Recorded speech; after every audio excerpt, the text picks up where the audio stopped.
naman natin next topic.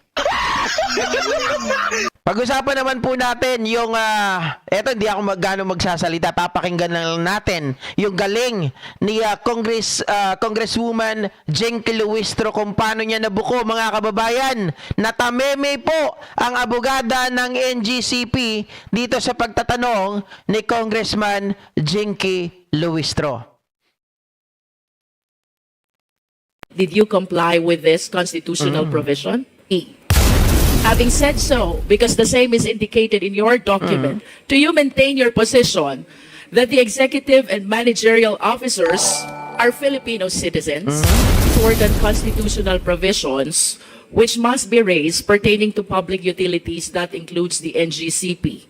One is the ownership, that the same must be 60% Filipino-owned, and 40% may be allowed to be foreign-owned. May I ask the NGCP, did you comply with this constitutional provision? Yes, Your Honor. Thank you. And the second important constitutional provision, Mr. Chair, is that the executive and managerial officers should be Filipino citizens. NGCP, did you comply with this constitutional provision? Yes or no? Yes, Your Honor. Having said that, Mr. Chair, I wish to raise the information I gathered from the reports and various documents. First, based on the 2024 GIS of the NGCP, the chairman of the same is a certain Guang Chao, a Chinese national. Does the NGCP confirm this? Please reply. Your Honor, we'll have to refer to our GIS for that. Yes, where's the GIS? You have a copy. The name Zhu Guangchao, described as Chinese, is designated as chairman in the 2024 General Information Sheet of the NGCP.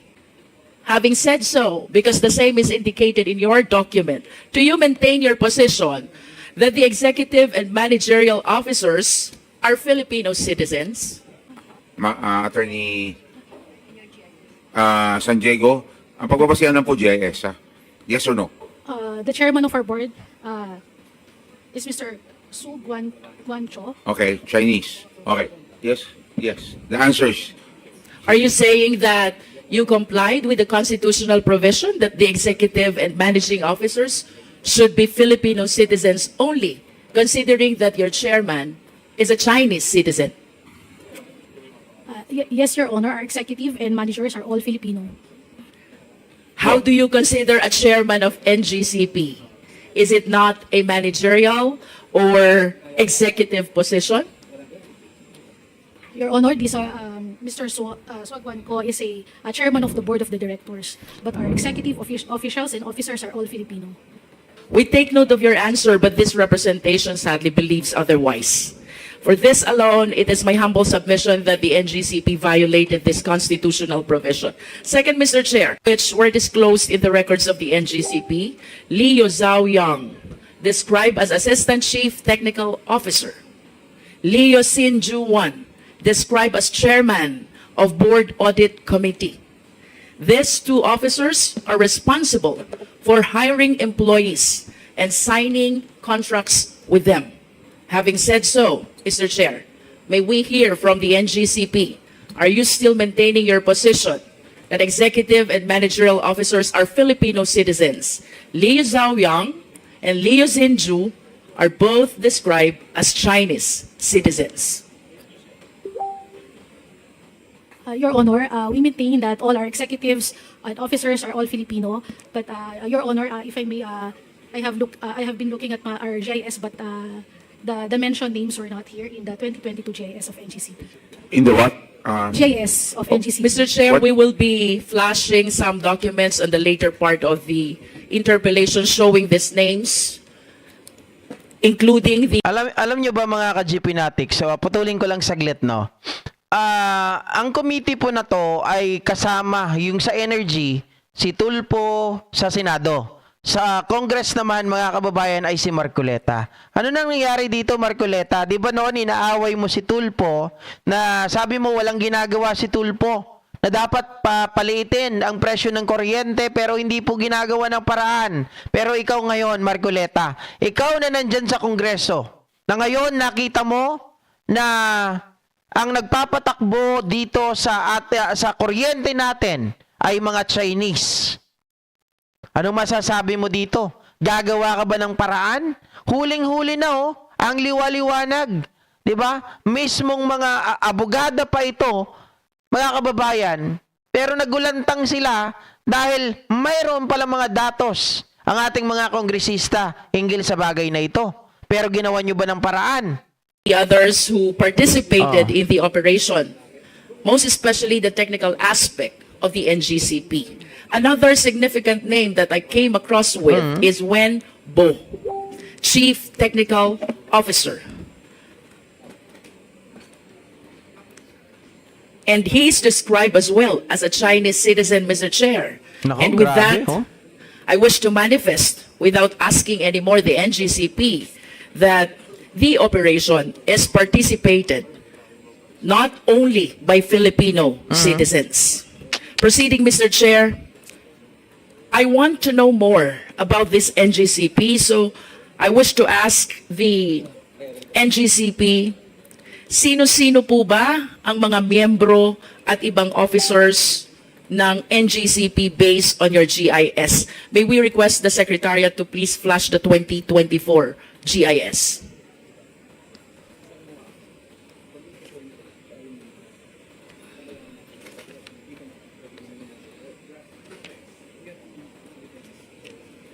NGCP, please.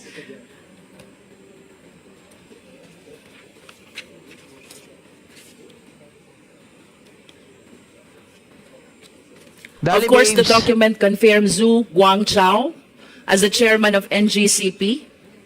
And in addition to this Chinese national, we have also number 8, Yao Yusheng, Wang Lijin, Liu Xinhua, Grabe, although their positions are not indicated in this GIS. Proceeding to our GIS on stock holdings, Mr. Chair.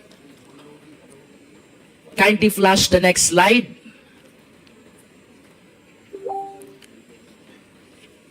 The GIS on stock ownership. There. There is one corporation here, Monte Oro Grid, which owns 27.23% of its shareholdings. Another corporation, Kalaka High Power Corporation, which is 27.23%. Third corporation is State Grid International Development Limited. That is 36.30%. Plus the 4 Chinese individuals who owns 1% each of its stock holdings. Ang tanong kasi dito mga kababayan, kailan nagsipasok yung mga executive ng NGCP? 'Di ba? Kasi puro checkwa ito nakita naman natin kung sino ang may kinalaman pagdating sa panahon na talagang bumuhos yung mga checkwa o mga Chinese, 'di ba? Mga in-check dito sa Pilipinas, na kesyo kahit pa yung kanilang mga birth certificate, mga kababayan, ay kitang-kita na nagbistulang rekto yung Davao. Dahil yung Davao, ang daming nakuha doon na fake birth certificate. Ngayon, checkwa na naman ang pinag-uusapan. So therefore, mga kababayan, ito ba ay nalilink na naman sa mga Duterte na sila ang nagpapasok ng mga checkwa? Kung ganon, kung yun ay may katotohanan, magkano kaya ang nakuha? Diba? From the face of this general information sheet, Mr. Chair, it appears indeed that the Chinese ownership is 40%. However, with all due respect to our esteemed colleagues, I wish to agree to the honorable members who insisted on requesting for the GIS of the corporations who own shareholdings as well, in order to find out the extent of Filipino ownership as it might affect as well the requisite ownership as imposed by the Philippine Constitution, and that is, to be specific, 60%. Ako, sa totoo lang, no, ang dami talaga mga pinapapasok kahit doon sa auxiliary force. Tama ba? Doon sa auxiliary force, mga kababayan, ay puro Chinese din na pinapasok ng panahon ni Digong. So, palagay ko, itong mga executive ng NGCP ay panahon din ni Digong. Filipino-owned and 40% foreign-owned as may be allowed. And therefore, let this representation reiterate the earlier motion to SESTECUM for the submission of the GIS of Monte Oro, Calaca High Power, and if possible, a state grid international development. That is, if our intention indeed is to find out if there is full compliance with the requirement of the Philippine Constitution.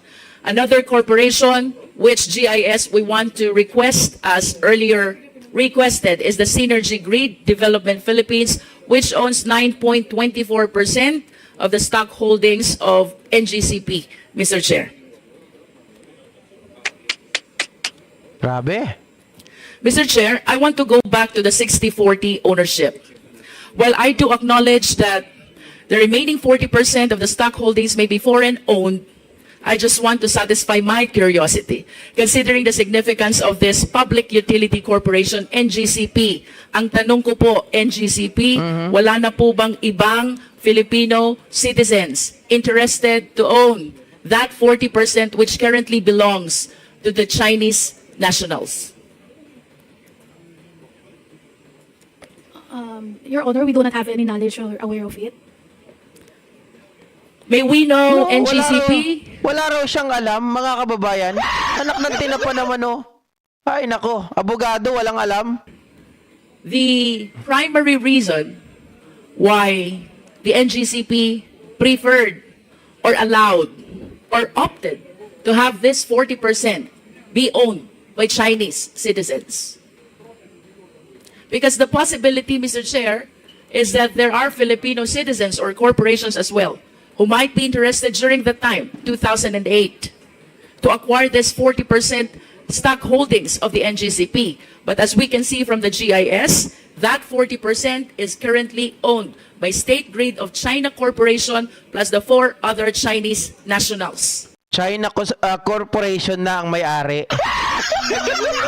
Naku po, mga kababayan, eto na. Ginigisa na pala tayo sa sarili nating mantika.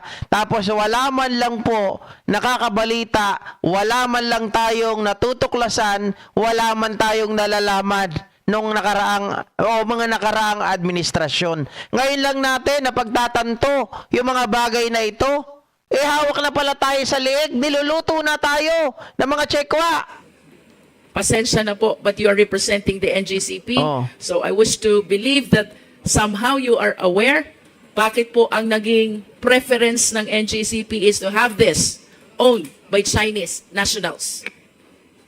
Your Yes, Honor, ma'am. may I be recognized? Your Honor, Please. NGCP, Mr. Chair, was incorporated after the consortium of its stockholders won the 25-year concession in an open public bidding held by PISAM. As required by PISAM's bid documents, again, Mr. Chair, all prospective bidders had a technical partner. All prospective bidders should have a technical partner with proven expertise in transmission systems. Since the National Transmission Corporation, TRANSCO, was the only transmission expert in the Philippines at that time, the technical expert is necessarily foreign, Mr. Chair. So to respond to the question, Mr. Chair, the NGCP made mention about technical partner. Can we please expound on this? What specifically did we anticipate from our Chinese counterpart when you said we need the technical partner? Your Honor, technical would include the operation of the transmission systems. You said operation? And as well as the systems operation, Mr. Chair. Torne, bakit yung boses mo gumagaralgal na? Pinagpapaliwanag ka lang, Torne. Grabe kayo, ha? Anong ginagawa nyo? Mga Pilipino kayo, pero hindi kayo nagsasalita. Checkwa na pala yung mga amo nyo, wala pa rin kayong sinasabi. At pilit nyo pa rin pinagtatakpan. So transmission systems and DSO. And these aspects, Your Honor, transmission industry, Your Honor, is really, it's highly technical. Kanina po, sinabi nyo din, Transco lang ang merong technical capacity, should I say, or resources. And that is why you relied on foreign ownership when it comes to technical part. To enlighten the public, NGCP, are you trying to say na ito pong technical part ng NGCP cannot be provided at all by Filipino citizens? Yan, magandang tanong yan, magandang tanong yan. Yung technical part ba, hindi ba kayang i-provide ng Filipino people? Filipino citizen? China lang ba ang kayang humawak ng ganito? Your Honor, yung konteksto po ng response ko was that from the beginning, and that nung nagbidding din po nung panahon na yon, nung binid out din po ito ni PISAM, other participants in that bidding is meron din po silang kani-kanilang technical expert who were also foreigner, Mr. Chair. So, kinakonteksto ko lang po, Mr. Chair. Teka lang, ba't ka nahihirapan? ang simple lang ang tanong, hindi ba kayang i-provide? Hindi ba kaya nagampanan ng mga Filipino citizen ang technical part? Bakit kailangan Chinese pa ang humawak? Di ba? Na kaya na hanggang ngayon nagpapatuloy pa rin, Mr. Chair, yung composition ng NGCP. Let's go back to the time when NGCP was incorporated and applied for a franchise, because that's what you are referring to. You were saying during that time, the only company which has technical capacity is Transco, and the other companies with technical capacity has foreign counterparts as well. Do you confirm that? Mr. Chair, because transmission, Please answer the question, Yes, NGCP. I confirm. And with that answer, are you trying to say that during that time, hindi kaya ng Filipino citizens to supply the technology or the technical aspect of the NGCP operation? at the time, Mr. Chair, yes. At the time, yes. And of course, when you say technology, At that time, yes. Okay, sige. Going back, mga kababayan. Para sa akin, at that time, sabi mo, at that time daw, palusot. Hindi daw kayang i-provide ang technical aspect ng mga Pilipino. O, kung sila ay natuto na, di ba? Kung sila ay natuto na, bakit hanggang ngayon, wala pa rin kayong ginagawa? Samantalang may rules and regulation pagdating sa ganyang bagay. Dapat ang nagpapatakbo niyan ay pawang mga Pilipino. or technical operation, that goes to the heart of the very operation of the NGCP. And you were saying hindi kaya ng mga Pilipino. Tama po ba ito, NGCP? At least during that time. During the time. At kung hindi ito kaya ng Pilipino during that time, then it follows during that time, we were solely dependent on our Chinese counterpart who owns the 40%. Yes or no? Mr. Chair, can I give a context? Because the bid document, Mr. Chair, requires for a technical partner. Mr. Tingnan nyo mga kababayan, nalalayo na tayo sa konteksto. Di ba, ang usapan kasi sa ganyan, pag may mga foreign direct investment, FDI, di ba, 40-60. 60 ang sa Pilipino, tapos 40 sa kanila. So majority, sa pagkakaintindi ko, correct me if I'm wrong, mga kababayan, dapat Pilipino pa rin ang mas mangingibabaw kaysa sa mga ibang lahi na pumasok na mag-i-invest. Now, bakit ngayon, parang lumalabas na sila po ang majority? Di ba? Parang sila pa yung may hawak sa atin kasi binanggit kanina dito na Chinese national ang nagmamay-ari na, mga kababayan. Chair, I'm just following the answer of our resource persons. Nagpapatakbo. We go back to 2008. You said during that time, hindi kaya ng mga Filipino. Then it follows that during the time, we are solely dependent to these Chinese corporations and citizens in as far as the operation of NGCP, a public utility corporation, which ownership and operation is protected by no less than the Philippine Constitution. Mr. Chair, kung sinasabi nating Pilipino, meron yung mga pong Mali talaga yon, Sir Leo, di ba? Bawal na bawal talaga. Kailangan, kaya nga merong constitution na 60-40 eh. Di ba? Dapat ang hawak pa rin talaga Pilipino. employees ni Transco na after na-incorporate na si NGCP at si NGCP na po ang concessionaire, yung ito pong mga employees na technical ng Transco has been assumed. So, However, for- Mr. for Chair, purposes- even considering that they have Filipino employees, of course we understand that the citizenship of the corporation is determined by the extent of ownership of the owners. If the owners majority are foreigner, then it is a foreign corporation. Correct, exactly. Yan yung sinasabi ko kanina, mga kababayan. Kung ang majority ay hindi Pilipino, kung ito ay foreigner, mga kababayan, hindi na lalabas yan na Filipino corporation. Yan ay lalabas na foreign corporation. Para saan pa yung 60-40 natin? Otherwise, it is a Filipino corporation. If I may proceed, Mr. Chair. Grabe no mga kababayan no? Ang tindi. Biruin nyo kaya pala hindi natin maisaayos dahil may mga nakaharang. Kaya pa siguro super duper mahal ng presyo ng mga kuryente natin dahil sa mga taong ito, hindi natin hawak. Iba pala ang nagpapatakbo, iba ang nagmamay-ari, mga kababayan. 'Di ba? Parang tanga. Tayo, sarili nating bansa, sarili natin, mga kababayan, talagang sabi ko nga, parang hindi natin namamalayan, binenta na pala tayo sa China. Diba?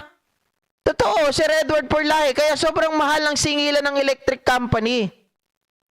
Kasi nga, mga kababayan, para sa pagkakaintindi ko, ito ay foreign corporation na. Hindi na po Filipino corporation.